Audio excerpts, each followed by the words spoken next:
নম্বর যে ভুলটি আমরা করে থাকি বিবাহ কেন্দ্রিক ভুল, সেটা হলো আল উযুফ আনিজ জাওয়াজ, বিবাহ না করে বৈরাগ্যতা অবলম্বন করা। এরকম একটা প্রবণতা আমাদের সমাজে খুব সামান্য সংখ্যক মানুষের ভিতরে আছে। বেশিরভাগ মানুষ আলহামদুলিল্লাহ বিবাহ করতে চায়, কিন্তু কিছু লোক আছে যারা বিবাহ করতে চায় না। বিবাহ কেন করে না? অনেকে মনে করে কুমারিত্ব, চিরকুমারিত্ব অবলম্বন করা বা বৈরাগ্য অবলম্বন করা এটা খুব ভালো কাজ। এরকম কিছু লোক আছে না ভাই? আমাদের সমাজে আছে, কম থাকলেও কিছু লোক আছে যে বিবাহ শাদী করে না। কেন? চিরকুমার, এটা কিন্তু শুনতেও মনে হয় যে খুব ভালো একটা কিছু না। চিরকুমার বলে না অনেক লোকরে, বুড়ো হয়ে গেছে 80 বছর 50 বছর বয়স, বলে যে উনি চিরকুমার, এখনো বিবাহ শাদী করেন নাই। আমাদের রাজনৈতিক অঙ্গনেও সব দলেই কম বেশি এরকম দুই একজন নেতা আছে চিরকুমার, এখনো বিয়ে শাদী করে নাই।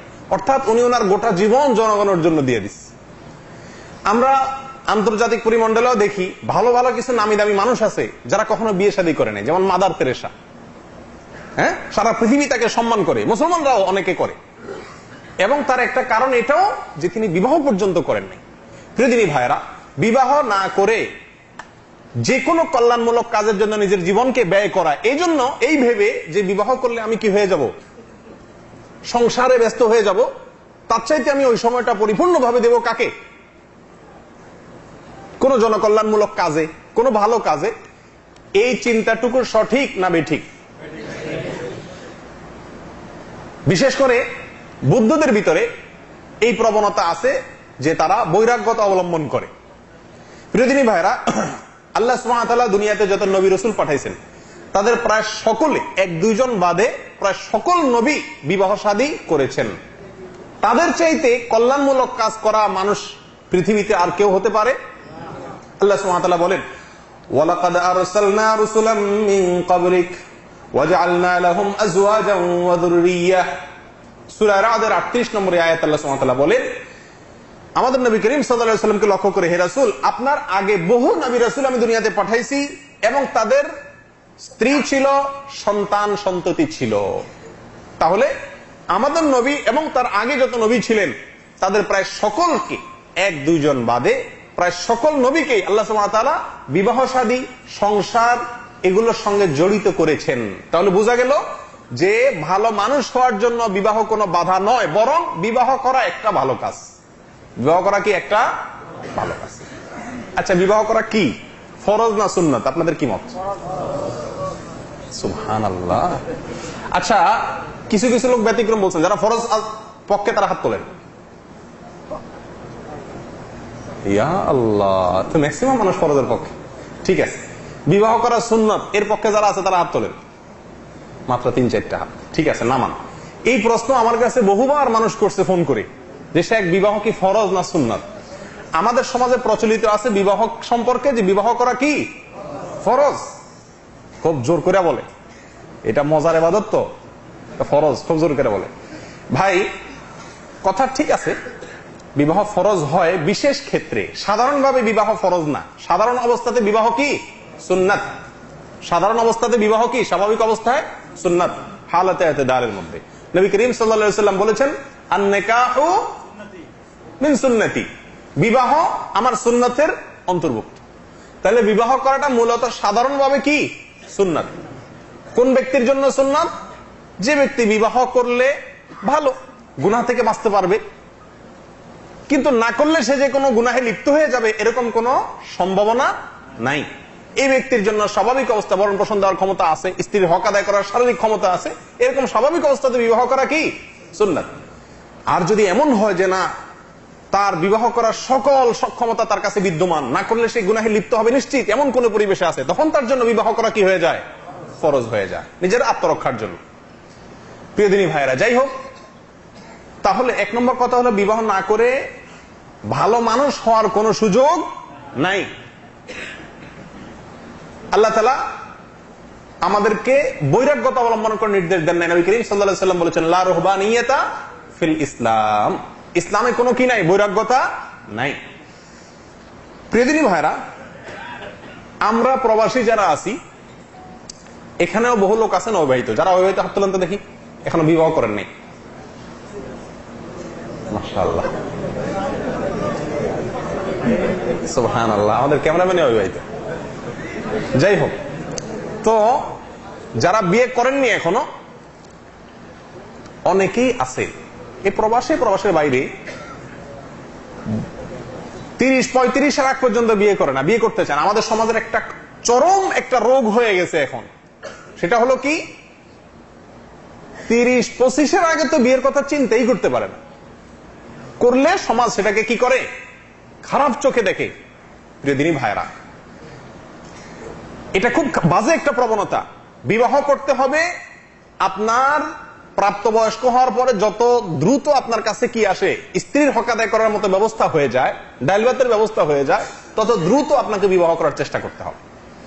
আমাদের বেশিরভাগ মানুষ বিবাহকে আমরা বিলম্ব করি কেন, যে এখনো কিছু করতে পারি না, এটা বাড়ি এটা গাড়ি এ সমস্ত করতে করতে বিবাহ দেরি করি। আর বিশেষ করে প্রবাসীরা তো তাদের চাহিদা আরো অনেক বেশি, বউয়ের জন্য 10 ভরি স্বর্ণ এটা সেটা ইত্যাদি জোগাড় ছাড়া বিয়ে করে না।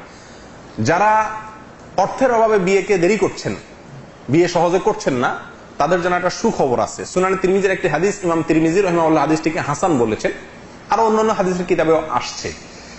এই হাদিসটি আবু হুরায়রা রাদিয়াল্লাহু আনহু বর্ণনা করেছেন, নবী করিম সাল্লাল্লাহু আলাইহি ওয়াসাল্লাম ইরশাদ করেছেন, সালাসাতুন হাক্কুন আলাল্লাহি আউনুহুম, 3 ব্যক্তি আছে যাদেরকে আল্লাহ তাআলা সহযোগিতা করাটা আল্লাহ নিজের উপরে কর্তব্য বানিয়ে নিয়েছেন। আল্লাহ তাআলা তাদেরকে সাহায্য করেন। 3 শ্রেণীর মানুষ। কারা কারা? আল মুজাহিদু ফি সাবিলিল্লাহ, আল্লাহর রাস্তায় যারা জিহাদ করে, ওয়াল মুকাতাবাল্লাযী ইউরিদুল আদাআ, ওই মুকাতাব ওই গোলাম কৃতদাস যে তার মালিকের সঙ্গে কিছু সম্পদের বিনিময়ে নিজের মুক্তির চুক্তি করেছে এবং তার সদিচ্ছা আদায় করার, এই ব্যক্তিকে আল্লাহ সাহায্য করেন। আর ওয়ান নাকিহুল্লাযী ইউরিদুল আফাফ, ওই বিবাহ ইচ্ছুক ব্যক্তি, যে ব্যক্তি বিবাহ করছে নিজের চরিত্রকে হেফাজত করার জন্য, গুনাহ থেকে বাঁচার জন্য, এই উদ্দেশ্যে যে বিবাহ করেছে, এই ব্যক্তিকে সাহায্য করা আল্লাহর কর্তব্য হয়ে যায়। তাহলে বোঝা গেল অর্থের অভাবে বিবাহ দেরি করা এটা বোকামি। ঠিক আছে ভাই, ইনশাআল্লাহ আমাদের সন্তানদের বিবাহের ব্যাপারে আমরা বিলম্ব করব না। আজকাল শহর অঞ্চলে, শহর এলাকাগুলোতে 30-35 আগে বিবাহে দেয় না, মেয়ে হোক বা ছেলে হোক। প্রিয় দিনী ভাইরা, বিবাহ দেরি করলে কি হবে? বিবাহ দেরি করলে কি হবে? বিবাহ দেরি করলে জেনা ছড়াবে, সমাজে জেনার বিস্তার ঘটবে। আল্লাহ সুবহানাহু ওয়া তাআলা বলেন, ওয়া আনকিহুল আয়ামা মিনকুম ওয়াস-সালিহিনা মিন ইবাদিকুম ওয়া ইমাইকুম ইয়াকুনু ফুকারা ইউগনিহিমুল্লাহু মিন ফাদলিহি, তোমরা তোমাদের কুমারীদেরকে বিবাহ দাও, তোমাদের যারা নেককার তোমাদের গোলামদের মধ্য থেকে তাদেরকে, ওয়া ইমাইকুম, এবং যারা কুমারী অবিবাহিত তাদেরকে তোমরা বিবাহ দাও। বিবাহ দেওয়ার ব্যবস্থা করো, ছেলে হোক মেয়ে হোক, যারা বিবাহ করে ফেলছেন, বাবা হয়েছেন বা হবেন ইনশাআল্লাহ, তাদের জন্য এই আলোচনাটি। তাদেরকে বিবাহ দিয়ে দাও। ইয়াকুনু ফুকারা, তারা যদি গরিব হয়, অর্থের অভাবে থাকে, কষ্টে থাকে, ইউগনিহিমুল্লাহু মিন ফাদলিহি, আল্লাহ তাআলা তার নিজের করুণা থেকে, আল্লাহ নিজের মেহেরবানি থেকে, নিজের দয়া থেকে তাদেরকে আল্লাহ তাআলা ধনী করে দিবেন। সুবহানাল্লাহ। ভাই, ধনী হওয়ার একটা বিশেষ আমল পাওয়া গেছে, ধনী হওয়ার একটা বিশেষ উপায় পাওয়া গেছে। ছেলে মেয়ে বিয়ে করানি ধরেন, দেখবেন ইনশাআল্লাহ ধনী হয়ে গেছে।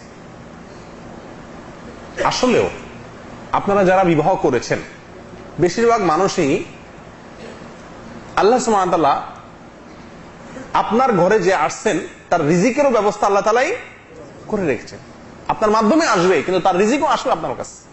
অতএব প্রিয় দিনী ভাইরা, অর্থের অভাবে বিবাহ দেরি করা অথবা নিজের অধীনস্থ মেয়েকে, ছোট ভাইকে, বোনকে, ছেলেকে বিবাহ দিতে দেরি করা, এটা অনইসলামিক প্রবণতা, এটা কোনো স্মার্টনেস না। আজকের সমাজে 20 বছরের ছেলেকে যদি বিবাহ দেওয়া হয়, 18 বছরের মেয়েকে যদি বিবাহ দেওয়া হয়, 22 বছরের ছেলেকে যদি বিবাহ দেওয়া হয়, এইচএসসি পড়াকালীন যদি ছেলেকে বিবাহ দেওয়া হয়, চাকরি হয় না এখন এমন ছেলেকে যদি বিবাহ দেওয়া হয়, ছেলে মাত্র 2-4টা টিউশনি করে সংসার চালায়, এই অবস্থা যদি বিবাহ দেওয়া হয়, তো সমাজের সমস্ত মানুষ ওই বাবাকে, ওই অভিভাবককে বলে খ্যাত। খ্যাত বুঝেন তো মানে কি? গ্রামুয়া, গাউয়া, গ্রামের মানুষ, শিক্ষা টিক্ষা বুঝে না, স্মার্ট না। আল্লাহু আকবার। এটাই হলো মুহাম্মদ রাসূলুল্লাহ সাল্লাল্লাহু আলাইহি ওয়াসাল্লামের শিক্ষা, বিবাহে বিলম্ব না করা। আর আমাদের সমাজে যার বিয়ে পড়াইতে যায়, অনেক সময় আমরা দেশে থাকতে আমি প্রায় বিয়ে পড়াইতে, বিশেষ করে ঢাকাতে গেলে এক এক সময় গলত ধর্ম হয়ে যেতে হইতো। যে বেটার বিয়ে পড়াইতে যাচ্ছি তার জামাই হিসাবে মানে নিজের কাছে মানুষের মনে হইতো না, হয়তো বুড়া হয়ে গেছে, এবার কি বিয়ে করতে আসছে এখন, বেশিরভাগই এরকম।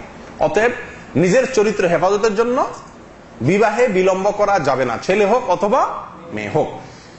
নবী করিম সাল্লাল্লাহু আলাইহি ওয়াসাল্লাম বলেছেন, ইযা জাআকুম মান তারদাউনা দীনাহু ওয়া খুলুকাহু ফাআনকিহুহু ইল্লা তাফআলু তাকুন ফিতনাতুন ফিল আরদি ওয়া ফাসাদ।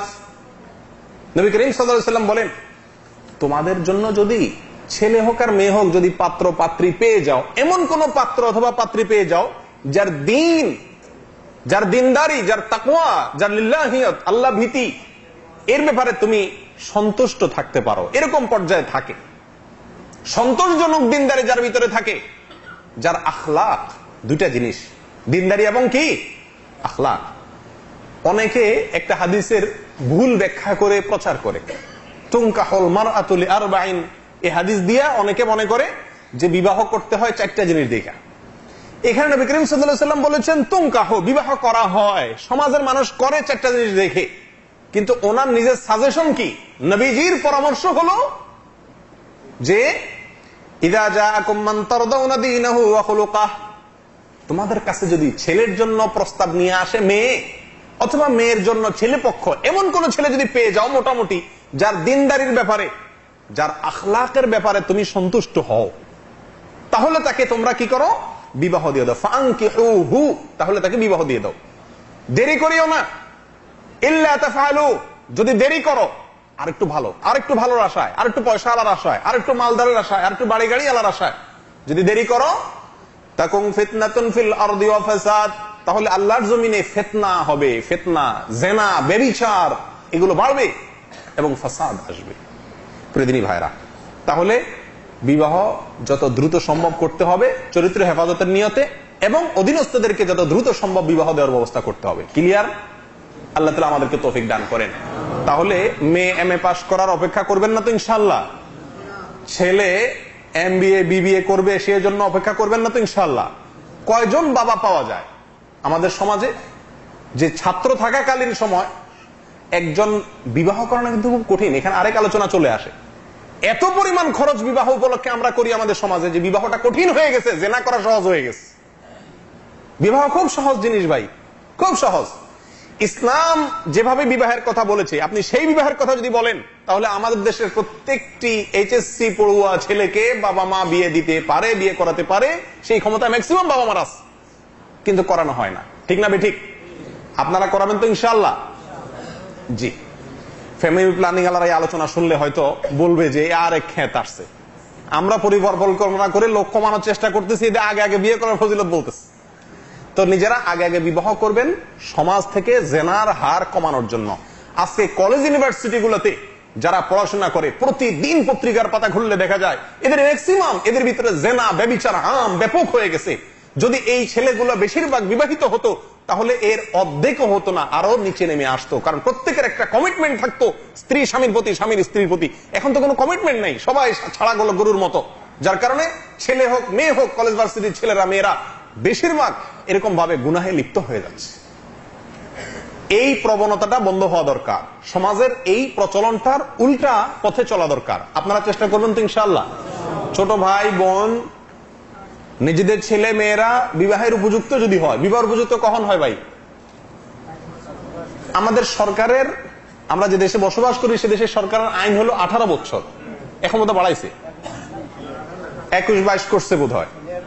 আচ্ছা ঠিক আছে, যে দেশে বসবাস করি সে দেশের সরকারের আইন লঙ্ঘন করার কথা আমি বলছি না, ঠিক আছে। 21 বছর যদি সরকার করে, 21 বছর বয়স হলে মোটামুটি তার চলার মতো ব্যবস্থা আপনার বা তার কাছে থাকলে দিয়ে দিতে করবেন তো ইনশাআল্লাহ?